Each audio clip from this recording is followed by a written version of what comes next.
Selamat pagi Bapak, Ibu, Om, Tante, Mas, Mbak, adik-adik yang menghobi minum kopi.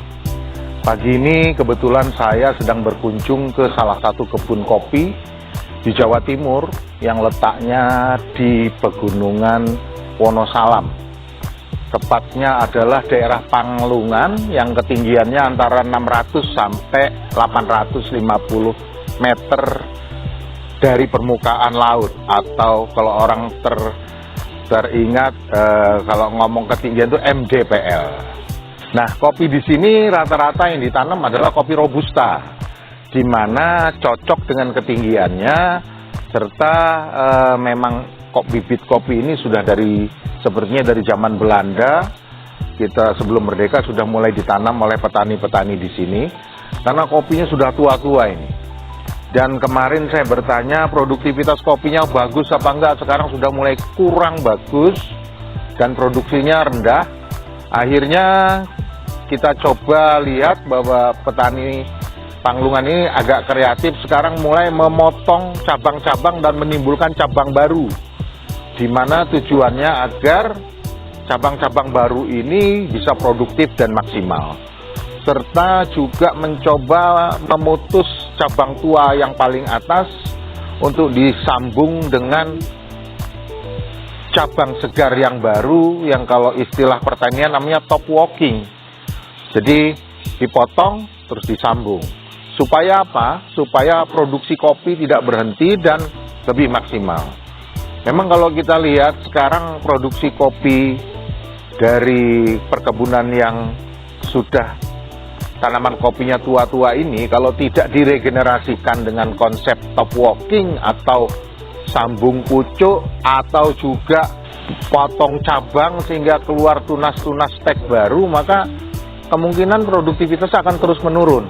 Karena karakternya robusta ini, dia akan berbuah di cabang-cabang yang baru, yang berbeda dengan cabang-cabang buah sebelumnya.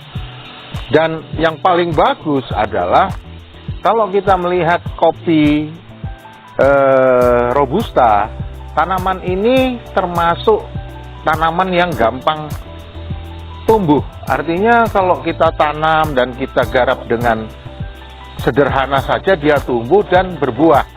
Cuma memang pada saat kita ingin maksimal harus menggunakan pemupukan.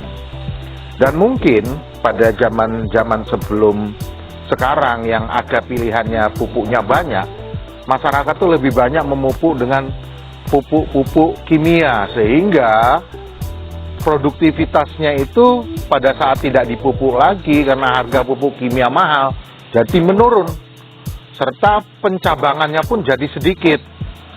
Saran dari kami, kalau kita ingin meningkatkan produktivitas kopi dan pencabangan yang bagus dan besar, sebaiknya kalau biaya beli pupuk biasa sudah tidak mumpuni lagi untuk modal berkebun kopi, pupuk saja dengan pupuk organik. Beberapa produsen pupuk organik itu sudah membuat pupuk yang luar biasa bagus dari bahan-bahan organik yang menggunakan konsep fermentasi, sehingga bisa meningkatkan hara tanah yang mampu memacu pertumbuhan kopi lebih cepat lagi dan lebih banyak buahnya. Kalau saya pernah berkunjung salah satu perkebunan kopi di Sumberjaya, itu di Provinsi Lampung.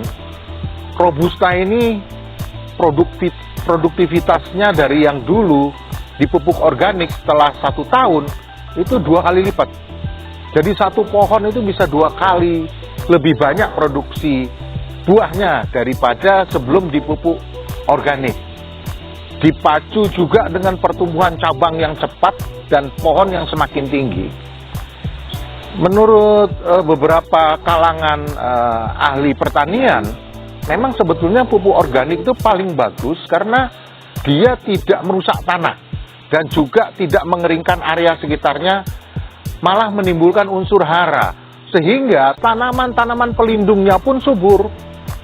Jadi seperti durian, kalau ini kan tanaman pelindungnya ada di atas durian. Duriannya, buahnya maksimal, kopinya juga buahnya maksimal. Jadi harapan kami juga merujuk kepada hasil dari percobaan menggunakan pupuk organik di Provinsi Lampung. Ada baiknya petani-petani di Wonosalam dan Panglungan ini juga mencoba menggunakan pupuk organik, sehingga tanaman tumbuhnya cepat, tumbuhnya lebih tinggi, perakarannya bagus, pencabangannya banyak seperti ini. Ini kan cabang barunya banyak nih, karena dipupuk organik. Nah, begitu cabangnya banyak, otomatis produksi buah pada saat dia berbunga pun akan banyak. Karena cabang semakin banyak, tanaman subur, udara cocok, ketinggian cocok, kebutuhan kelembaban cocok, bawahnya dibersihkan dari gulma, mestinya harusnya lebih bersih, pasti produksinya akan 2 kali lipat. Nah, ini yang sebetulnya kita mampir ke sini adalah untuk memberikan masukan kepada para petani kopi di Panglungan ini, agar produksi kopi meningkat dan para petani akan lebih makmur dari sebelumnya. Mungkin itu saja, terima kasih, selamat pagi. Silahkan kita berimprovisasi dalam mencoba mengelola kebun ataupun mengolah kopi. Jadi kalau mau minum kopi, sekali-sekali kita gunakan macam-macam cara sehingga teman-teman bisa menikmati kopi, satu tipe kopi tapi rasanya berbeda-beda. Bisa dengan cold brew, bisa juga dengan V60 atau tubruk dan lain-lain. Nikmati kopi agar kita bisa meningkatkan stamina dan lebih semangat. Selamat pagi.